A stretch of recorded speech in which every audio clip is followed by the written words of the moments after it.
Okay, here we go. My uncle, father's younger brother, died in 2009, leaving his two teenage daughters behind.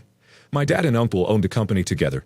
My brother was named as executor of my uncle's estate, and was informed in the trust that my uncle had set up that he was to give my two cousins the trust, which was in a CD, to them when the youngest turned 25, which happened in 2017. Well, my brother was an addict at the time of my uncle's death, unbeknownst to my uncle, and ended up stealing every penny. My brother then continued to lie to my cousins for the next 13 years, giving any number of excuses. 1. He filed for bankruptcy and the money was seized. This never happened. 2. He invested the money in things which were stolen. Obviously, this never happened either. 3. His ex-wife stole the money with a check fraud scam. Also never happened. 4. The money was spent on his many, and also false, medical conditions. For the record, he is ex-military, so all of his medical is handled through the VA, at no charge. My cousin finally came to me to ask what was going on since I was still living in that house when my brother stole the money, and was in and out of rehab facilities. He also lies about medical conditions he does not have. Anyway, I told her the truth that my brother had stolen the money. My father then calls me and demands that I apologize to him, my mother, and my brother for starting stuff. My parents have been lying for him to my cousins for years, so they are complicit. They then threatened legal action against me. My response to him: if you're mad that I was honest with someone, then that shows more about your character than it does mine. I've not had a lot of contact with these people in the last few years because of situations like this, but now I am completely disowned by them. But it begs the question, am I the a-hole? Edit. I did tell my cousin about the thievery years ago, but my parents and brother convinced them that I was a liar and not to be trusted. I did not have contact with my family, including my cousins, for many years after this. Just want to clear out that I have never lied for him, them, and that I told her the truth from the jump. Not the a-hole. You should also tell your cousins that they should hire a lawyer and see what kind of legal implications there are for stealing an estate. Your family is also ridiculous. You should go no contact with them as well. They're just enabling your brother's horrific behavior. Your parents are going to sue you for what exactly? Telling the truth? Your brother suffered no damages and you saying he stole the money. It's on him to prove those fairy tales he alleged happened. You're not the a-hole. Keep no contact with them. I'm proud of you for recognizing their toxicity and cutting them off. Not the a-hole. Your family did you a favor by disowning you. Now you don't have to worry about them stealing from you too. My husband and I, female 48, had good jobs, so we got the opportunity to save and buy a house when we got married. Then, as my husband loved to fish, we saved money again to buy a house in a lake near our city. We have 2 kids, Theo, male 29, and Lindsay, female 26. We used to have family vacations in the lake house quite often, as it wasn't that far. The lake house was under my husband's name. My husband got sick 5 years ago with a terrible illness. He fought all he could, but he ended up passing away a year after his diagnosis. As a way to be precautious, he passed the properties to me, and also the money he had saved up. We had separate savings accounts. He never told me what to do with the money or anything. He just passed all of it to me with the help of a lawyer. He also wrote a will for some of his beloved items. His grandfather's car, for example. Things that weren't expensive, but had an emotional value. He left some stuff for me, some for our kids, and the rest of his family and friends. After his parting, we started a yearly tradition to go there on his birthday to remember him. Around like 8 or 9 months ago, my son came up to me and asked me what plans did I have for the house. He explained that he wanted to buy a house before his marriage and would love to buy the lake house. I told him I needed to think about it, but then I agreed. My son reminds me of my husband a lot. He loves nature as much as his dad did, and he loves that house too. So I knew that it would be in great hands. We did it all legally, and the house was sold market price range. My son and his fiancée planned to move soon. My daughter came home to visit me the other day. She asked me if we were going to the lake house to celebrate my husband's birthday again this year. I told her that we should ask Theo, but I'm sure that's not going to be a problem for him. She asked me why should we ask him, and I told her that since it's his house now, he gets to decide that kind of stuff. She went crazy when she found out Theo had bought the house. She had the nerve to say that she feels robbed by me because that's her house too, and I didn't ask her. I had to remind her that legally that house is mine, and that I had sold it to her brother, not just some stranger. We ended up having a big argument over this. She said I broke her dad's promise because he told them both that the house would always be theirs to go on vacations. It would never be sold or something like that. I didn't know that, as he never told me. He didn't give me any instructions about the house. At last, I told her to get over it, and she left. She also blocked my number and I can't call her. I think she's overreacting. The house is her brother's home now. It's not like we lost it forever to some stranger. My son and his fiancée will sign a prenup too, so in case of a divorce, he won't lose the house. But also, I understand that she feels heartbroken over that promise that I had no idea of. You're the a-hole. It was in your name, but it was a family house. Your daughter has just as many fond memories there as your son. Why would you not have mentioned it to her after your son said something? I always find it telling when someone keeps something quiet like this. You most likely already knew this was a bad idea. You're the a-hole. The house belongs to you, and you can do whatever you want with it. Legally, you are not the a-hole. It is also a place where both son and daughter spent their childhood vacations, and afterward used it as a father remembrance place with yearly tradition.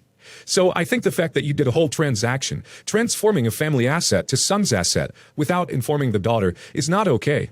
Why does son get the chance to buy the family lake house and not daughter? You're the a-hole. Sure, legally it's yours to do with as you please. But just as a base level of compassion and family loyalty, you're the a-hole. It's not like this was your house that only you're living in, and you decided to downsize to an apartment and were selling anyway. This was property used by the entire family that they all have an emotional investment in and didn't know would be sold to anyone. And even though it's still in the family, this is no longer the family vacation house. It is your son's primary residence. Your daughter is losing out on that opportunity. That at least warranted a conversation. You can't sell a house in a day. So in all those days and weeks it took to arrange loans and paperwork, you didn't once have a conversation with your daughter or think to mention it. This is about more than just the monetary transaction of house seller to house buyer. It's about the fact you didn't respect your daughter enough to mention it to her until it was already done. And even if you still didn't mention it until she brought up the house, it has to be really painful to realize your own mother doesn't respect you and is hiding and withholding family information from you. I, 19 female, have a cousin, Terry, 31 male. Terry has been a heavy smoker since he went to college and has been smoking cigarettes every day for as long as I remember. After work, he'll frequently smoke, eat loads of junk food, and then pass out on his couch. He's also well known in our family for being the Pepsi guy, as he drinks copious amounts of Pepsi every day like it's water. I don't care what he does. I know it's none of my business. His lifestyle eventually caught up with him, and Terry has pretty bad tooth decay and had to have some teeth pulled. Recently, Terry's sister, Sue, 25 female, started a GoFundMe for Terry to get dental implants to replace the teeth that were pulled. It's really expensive, so it's understandable why they do this. The problem is that Sue and Terry have been pestering everyone in the family to donate, and saying things like, just donate $300, it's not that much money, or I guess you just don't care about family. A few days ago, Sue started pestering me about donating to the GoFundMe, and pointed out that I hadn't donated anything. I told her that I can't, as I'm a student and don't have much money as is. Sue wouldn't stop pestering, and started asking invasive questions about how much money I make at my retail job, and how much I spend on groceries. I snapped at her and told her that I shouldn't have to donate, and that Terry needing dental implants is a consequence of his own actions. Sue seemed shocked that I would say that, and told me that I'm an awful person, and that I have no right to judge Terry because I don't know anything, and that he's suffering with addiction. Sue blocked me but has been rampaging to my parents about how I need to learn manners, and that I'm a garbage cousin. Not the a-hole. It's really incredibly tacky to harass people to donate, then to get nosy about your life like that. Not the a-hole. You're 19 years old. People who think a 19-year-old should be donating to a 31-year-old's GoFundMe are ridiculous. Maybe if you have rich parents and family wealth, you could consider giving money. Bunch of BS in my opinion. Let the trash take itself out. Hey OP, I'm a dental tech. Seems nobody else is talking about that side of things. So let me list all the ways you're being taken for a ride. You're not the a-hole before I forget. First off, implants are the premium choice. He can get by just fine with a partial denture or bridges. Implants are $1,000 or $2,000 each and are usually not covered by insurance. Secondly, if you did donate and he did get implants done, he'd have wasted your money. You cannot smoke to the degree Terry does when you have implants. It eats the bone away that holds the implant in. Shoot, just store your money in the win. Third, there's no ducking way any doctor in his right mind would see Terry's oral health and think, yeah, let's put some hardware in there that requires meticulous cleaning. I bet that fella's got a calculus bridge yellower than the yellow brick road. A partial would be your best option, because you can pull teeth and add a tooth into the partial as it goes. Implants take at least 8 months to heal before you can even add the chewing component, crown, onto it. And that bad boy won't last under such poor conditions. His body will spit them out because he can't take care of them. A partial is worth maybe $300 or $400 coverage, depending. Most insurances I've seen can accept and help pay for these, even if not Medicaid. Don't donate, and let your family members know they're scamming you folks. He's using your goodwill to finance a premium auction not covered by insurance that doesn't even make sense to have. I, 25 male, Had been dating my girlfriend, 23 female, for 5 years. Over the years, I bought several pieces of jewelry for her, including a necklace earring set, a promise ring, and a Cartier bracelet. We ended things last month.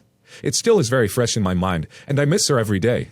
Before she left, she returned these things to me and said it would be weird of her to wear it when she's no longer with me. I told her to keep it, but she returned them anyways. I was mentioning this at a supper the other day at my brother's house. His wife, 39 female, approached me after supper and asked what jewelry she returned. I told her, and she asked me if I wanted the Cartier bracelet off my hands. I could sell it to her. Apparently she always liked the bracelet, which was customized, and said she can't find it anywhere else. She said she would pay original price for it. I told her frankly that I don't think I'd ever sell it. She looked disappointed. Later on, my brother called me and said that I should still consider selling it. He said I could sell it to him and he would give it to her as an anniversary present. He said, I don't know what else you could do with it other than letting it gather dust. I told him, not a chance. He hung up, also annoyed with me. I talked to my sister about this and she said I should consider it, that it makes financial sense and would make my brother and sister-in-law very happy. She said holding on to it would prevent me from getting over my ex. She says I'm being stubborn and callous. Am I the a-hole for not wanting to sell it? No a-holes. You can keep it if you want, but they didn't do anything wrong by asking to buy it. It's true. What are you going to do with it? Let it sit in a drawer and have it remind you of your ex? Not the a-hole. She asked to buy the bracelet, and you said no. There should be no problem there. Calling you stubborn and callous is unreasonable. Having said that, I suggest you do not memorialize your relationship with your ex by hanging on to her jewelry forever. Your sister-in-law is actually offering to do you a favor. They're right in the sense that it doesn't make sense to keep it from a financial perspective. You won't wear it, and you can't really give it to a future girlfriend without always knowing it was meant for someone else. However, if it's fresh and you didn't want to break up, you're not emotionally ready to let go, and they should respect that. I think in time you will be happy to sell it, but you're not there yet. This has been causing so much family drama. I kind of forgot how much my husband's family loves money until we got into this argument. We were at a food truck festival, and there was a conflict with mother-in-law's fiancé, which ended in my waffle pizza getting wet. I know it sounds dumb, but it's the little things in life. Mother-in-law fed her fiancé something all for spoon. My husband made a joke about don't put that in your mouth. She's disgusting and probably diseased. Mother-in-law's fiancé got mad and threw water which got the waffle pizza wet. I asked him to replace it and he laughed. I said whatever, but he has to replace it. He started name-calling us both and talking about how we make fun of mother-in-law too much. I said if he is such a hotshot lawyer, he must have $9. He opened his wallet and didn't have much cash, but had his cards, and the place took cards. He tossed $2 bills at me and called me a little bee. Due to this, none of us are on good terms. Yesterday, we were at an engagement party for a relative, and everyone was oohing and dying over mother-in-law's stupid Cartier bracelet that he got her for her birthday. Mother-in-law's sister-in-law puppet asked if I liked it. I shrugged and said it is probably fake, because the dude doesn't even have $9. Sister-in-laws were laughing, but the older generation got pissed. He called my husband some names and made fun of his job. And now mother-in-law's mom isn't speaking to me. The only non-a-hole here seems to be the waffle pizza. Gone before its time, caught in the crossfire. Edited to add, everyone sucks here, except mother-in-law and waffle pizza. But why? Why did your husband call your mother-in-law diseased? Unless my sense of humor is off, that's not funny. That's what caused this. I don't see either why you had to be so spiteful, as to then later on allude to it and say the bracelet is fake. What a negative group of people. You're the a-hole. The water throwing probably wasn't needed, but your husband started it, and you brought it up again after with a super snarky comment. I don't see anything that mother-in-law did wrong. They're probably 100% right about y'all not being nice to her. You're the a-hole, and your husband is too. If you both can't be nice to his mother, don't say anything at all. And your story, your husband clearly started this. You continued it with the completely unnecessary snide comment about the bracelet. I hope it was worth the laugh.